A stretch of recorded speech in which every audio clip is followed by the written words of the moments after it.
Ayan, good morning mga ka-idol. Ayan po, maglalaga na naman tayo ng karning baboy. Ayan, pinakulo na po na natin yan. Linagyan na natin ng sibuyas, paminta at saka tanglad. Mayroon na po yan asin at saka magic sarap. Ayan po, pinapakulo na lang natin po ang ating karning baboy para lumambot, para maging masarap kumain. Ayan, kinat-kinat na rin po tayo mga ka-idol. Ayan, makakahip na naman tayo ng masarap na sabaw mga ka-idol. Ayan, mayroon po tayong gulay, pechay. Ayan po, ilalagyan po rin natin yan para masarap ang ating kain. Ayan.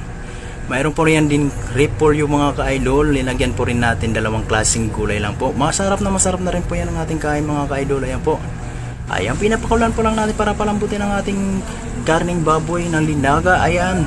Ayan, linagyan na rin natin yan ng gulay, pizza at saka repolyo. Ayan po, linagyan na natin yan para maluto na po.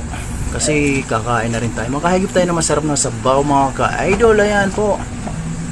Ayan. Inaano na lang natin yan para